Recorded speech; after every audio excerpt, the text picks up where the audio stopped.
బకాసురుడిని భీమసేనుడు వధించినటువంటి ప్రదేశం ఇదే. భీముడు ఎవరు కాదు, సాక్షాత్తు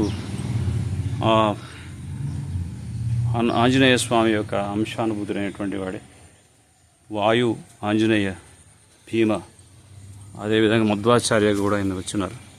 సో భీమసేనుడు ఏకచక్రం నుంచి బకాసురుడిని వధించినటువంటి క్షేత్రాన్ని మనం సందర్శిస్తున్నాం. కుంతి మహారాణి యొక్క అఖండ దీపాన్ని కూడా మనం ఇక్కడ సందర్శిస్తాం.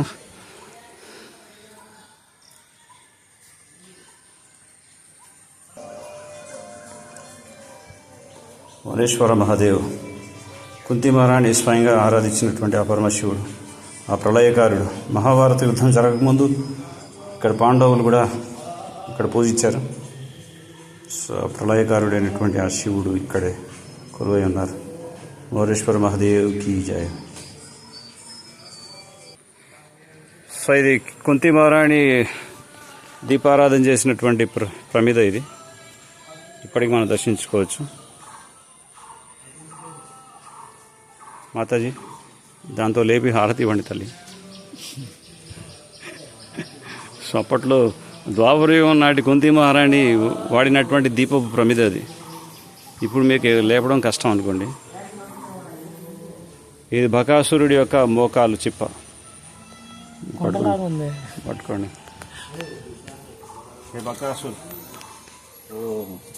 బకాసురుడి యొక్క మోకాలు ఎంత బలిష్టమై ఉంది చూడొచ్చు మనం ఇప్పటికీ.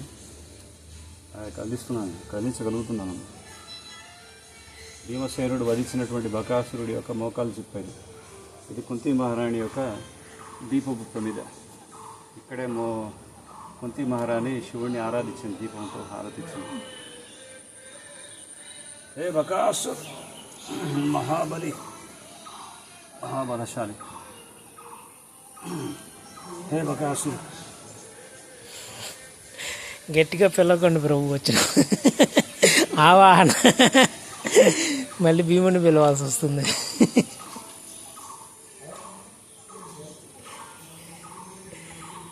ఇప్పుడు ఒకప్పుడు బకాసురుడు అనేటువంటి రాక్షసులు ఉండేవారు. ఇప్పుడు సూటు బూట్ వేసుకొని బకాసురుడు లాంటి వాళ్ళు ఎంతోమంది ఉన్నారు ఈ మోడర్న్ సొసైటీలో.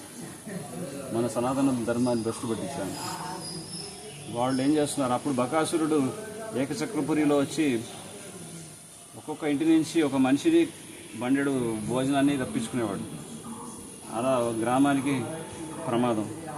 కానీ ఇప్పుడున్నటువంటి చిన్న చిట్టక బకాసురులు ఏం చేస్తున్నారు, విపరీతమైనటువంటి రసాయనాలతో పంటలు పండించి కెమికల్స్ అన్నీ చేసి ప్రతి ఇంటికి సప్లై చేస్తున్నారు. అది ఆటోమేటిక్గా మొత్తం ఊరికే కీడు జరుగుతుంది. ఇప్పుడున్న ఆధునిక బకాసురులు చాలా అడ్వాన్స్డ్. ఈ బకాసురుడిని భీమసేనుడు వృకోదరుడిగా మొత్తం భోజనం చేసి ఇక్కడికి వచ్చి, ఓ బకాసుర ఎక్కడున్నావు అని చెప్పి సవాల్ చేసి ఆయన్ని వధించారు. ఒక చక్రాన్ని విరిచి ఆ చక్రంతో ప్రహారం చేసి ఆయన వధించారు. అందుకే ఇక్కడ ఏకచక్రం అని పేరు.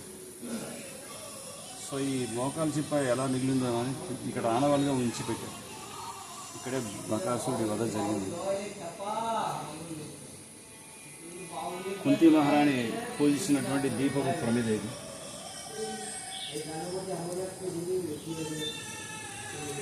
జై మా కుంతి.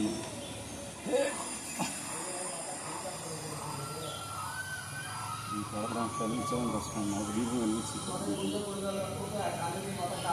దీప్ జలావో దీప్ జలావో.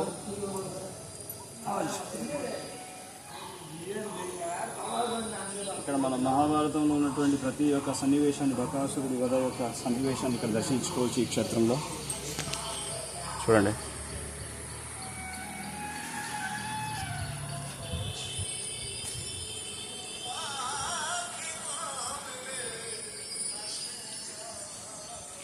తల్లి కుంతి మహారాణి అజ్ఞాతవాసంలో ఉన్నటువంటి పంచపాండవులు ఒక బ్రాహ్మణ ఇంట్లో కొలువై ఉన్నప్పుడు వాళ్ళ ఇంట్లో ఆతిథ్యంగానే ఉండడం కాకుండా వాడింట్లో వాళ్ళ కష్ట సుఖాలను కూడా పంచుకోవాలని చెప్తుంది ఆ మహాతల్లి.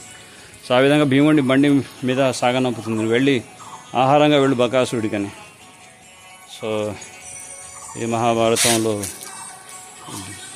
సన్నివేశాలు ఇక్కడ భీముడు, దుర్యోధనుడు యుద్ధం, భీష్మ పితామహుడు, విరాట రూపం, ఇది ఇక్కడ ఈ క్షేత్రానికి సంబంధించినటువంటి ఈ చిత్రం చూడండి. బకాసురుడిని ఎలా చెట్ల యొక్క కొమ్మలతో చెట్లని ప్రకిలివేసి మరీ దాంతో బాదుకుంటున్నారు. దాన్నే ఆయుధంగా వాడుకొని మరీ దాంతో ప్రహారం చేస్తున్నాడు భీమసేనుడు. సో ఆ విధంగా ఏకచక్రపురికి పట్టినటువంటి పీడని ఆ రాక్షస బారి నుంచి తప్పించి ఆ గ్రామస్తులందరికీ సుఖ సంతోషాలు నింపుతారు పాండవులు. సో ఈ విధంగా మనం నేర్చుకోవాల్సింది చాలా ఉంది. ఇక్కడ పంచపాండవులు కేవలం వాళ్ళు ఒక ప్రదేశానికి వచ్చి అక్కడ ఆతిథ్యాన్ని స్వీకరించి ఊరికే వెళ్లకుండా అక్కడ ఉన్నటువంటి గ్రామస్తులందరికీ కూడా ఎంతో మేలుని చేశారు. సో ఇప్పుడు కుంతి మహారాణి యొక్క దీపారాధన ప్రమిదలో దీపం వెలిగించింది మాతాజీ, రంగమంజరి మాతాజీ. ఇది ఆనాటి ప్రమిద. జై కుంతి మహారాణికి జై.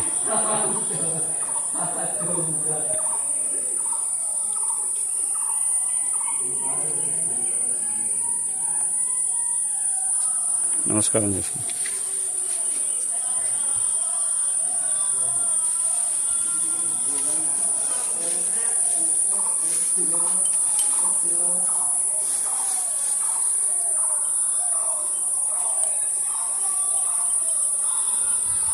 నందీశ్వరుడు, కాలభైరవుడు,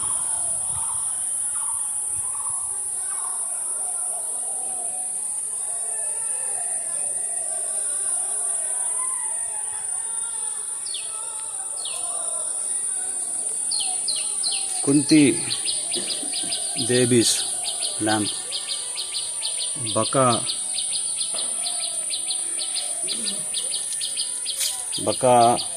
రాక్షసాస్ ని దేవి సురేశ్వరి కుంతి మహారాణి.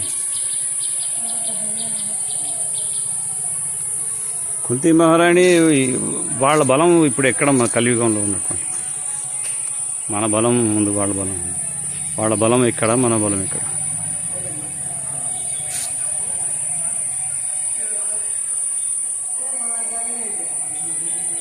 ఇటువంటివి మళ్ళీ మనకి చూడడానికి చాలా అరుదుగా లభించేటటువంటి ఈ దివ్యమైనటువంటి అన్నీ కూడా కుంతి మహారాణి యొక్క దీపపు ప్రమిద.